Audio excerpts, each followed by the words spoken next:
Watu 7 wamefariki dunia kwa ajali ya gari lenye namba za usajili T222 DNL basi Yutong kampuni ya Mvungi ikitokea Ungwena kwenda jijini Dar es Salaam, eneo la kijiji cha Mamba Msangeni, kata ya Msangeni, wilaya ya Mwanga, ambapo iliacha barabara na kupindukia kwenye bonde na kusababisha vifo vya watu hao 7, kati yao wanaume 2 na wanawake 5, akiwemo mtoto mwenye miaka 2, na majeruhi 42 majira ya saa 12:45 asubuhi ya leo Aprili 3, 2025. Majeruhi wote wanaendelea na matibabu katika hospitali ya Kifula wilaya ya Mwanga, hospitali ya KCMC Moshi na hospitali ya mkoa wa Mawenzi, huku chanzo cha ajali hiyo kikitajwa kuwa ni uzembe wa dereva kushindwa kulimudu gari hilo wakati anapishana na gari lingine kwenye kona kali, kuacha barabara na kutumbukia bondeni.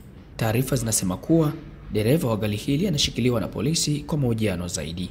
Elia Jackson Lupembe, hii ni News Update Media. Ni kweli jeshi la polisi tulipokea taarifa ya ajali ya basi ambalo ni T222 DNL, basi aina ya Yutong ambalo ni kampuni ya inayomilikiwa na Mvungi Trans.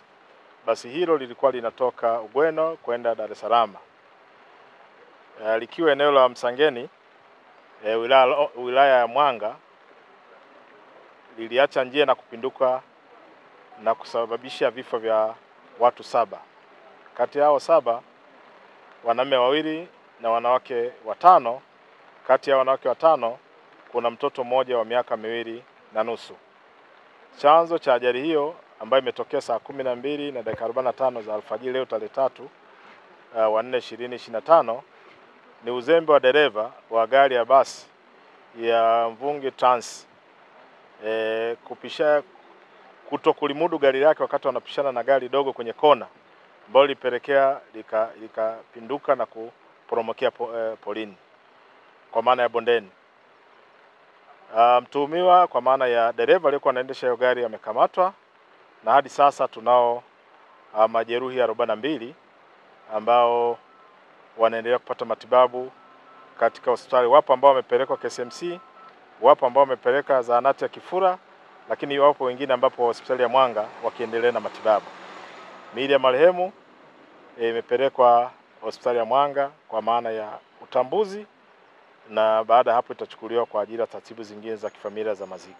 Wito wangu ni kwamba madereva, kipindi hiki ni kipindi cha mvua na kuna kona kali, kwa hiyo ni kuchukua tahadhari kwenye kona, kwa sababu ajali ile ingeweza kuepukika kama yule dereva wa hiyo basi angeweza kuchukua tahadhari, kizingatia ni kwenye kona, na kitendo cha kupanua au kutanua na ikajikuta na titia kwenda huko polini ingeweza kuokoa maisha ambayo roho za watu ambao wamepotea ambazo ingeweza kuokolewa.